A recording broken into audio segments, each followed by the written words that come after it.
to at the moment. Agreed. Let's talk about the fight that stole the night. Jorge Arce versus Wilfredo Vasquez Jr. Wilfredo Vasquez Jr., of course, the son of a legend, the Puerto Rican legend. Three-time world champion Wilfredo Vasquez, exactly. And I'm not sure how many people were actually picking Arce to win the fight, but he did, and he won it. It was stopped in the last round. The father came in and threw in the towel for his son, and it was a really, really good fight. It was the best fight of the night.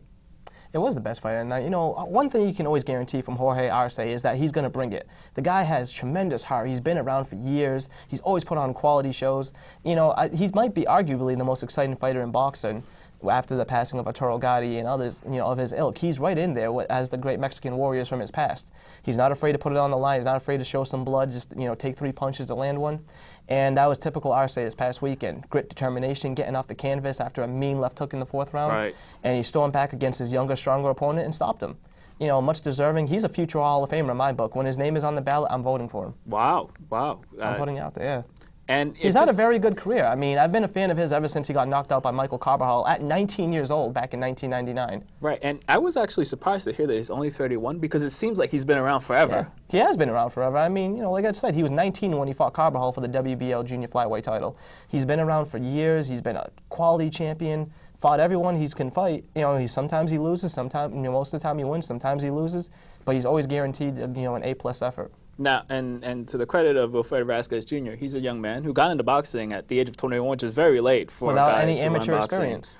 Right, and I think it showed in during the fight that he doesn't have a lot of experience. I mean, you know, he has great skills. He's he's a classy guy. He has good power, good fundamentals. But at the same time, you can see he's still a little wet between the ears, and you know, he got caught into a brawl. If he boxed his way more, he probably would have won the fight. But you know, it's one of those things. It's a good learning experience for him. Right, and this is certainly not something that he should be depressed about. He lost to a better fighter, and he has the skills to be a champion again. I'd love to see a rematch.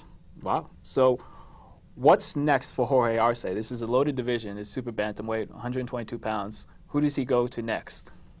I mean, whoever Bob Arum really feels he can put him in with. He fits in well with any of the guys in that division. I think featherweight's a little too much for him. I think that he peaks at junior featherweight. You know, I'd love to see a rematch with Darchinyan, actually. If Darchinyan moved up to junior featherweight, I think that'd be a battle and a half.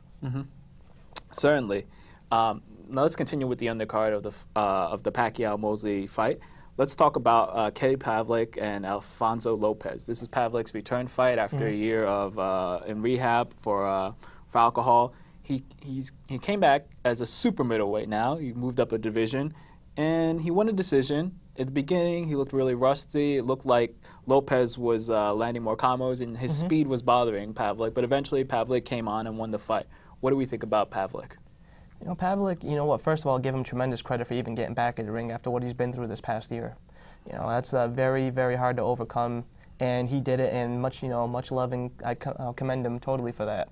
But at the same time, you know, it's been a while he's been in the ring, so he was a little rusty. Did he win the fight? Yeah, he won the fight, but he fought a very tricky guy with a tough style to go through, who has fast hands in his first fight back. So of course he never looks that good against guys like that to begin with. Right, even though his name is Ghost, he's not the most elusive fighter out there. Exactly. He's kind of plodding, you know, a little rigid with his punches, but he has great skills, he has tremendous power, and he won a very good fight. I also think Lopez put on a good performance himself. I'd like to see him back pretty soon. Definitely, and I believe we have a caller. Welcome to Fight City. Hello? Hello? Hello. Hi. Welcome to Fight City. What's your name? My name is Jill. Jill, okay. Where are you calling from? I'm calling from Manhattan. How you doing? Great. Thank you for tuning in. What's your question or comment? My question is, when is Bernard Hopkins going to fight, and do you think he still should be fighting? Well, actually, that was one of the things on our rundown. Bernard Hopkins is going to be fighting on May 21st. He's fighting in Canada. It's a rematch with John Pascal for the light heavyweight title. And should he still be fighting? Absolutely. Absolutely. He looked amazing in his last fight. Totally yes, should be fighting. Yes, he did. And I actually would give him a very good chance this time around. He pushed Pascal to his limit. Pascal's not the slickest guy. He's a very young, strong guy. Yeah. And hopefully Hopkins made the right adjustments. I'm going with Hopkins to win this one. I am too. Is he your favorite fighter, Jill? Yes, he is. Good. Yes, he is. He's one of ours too. Okay. Well, thank you very much. Well, thank you for calling in. Appreciate it.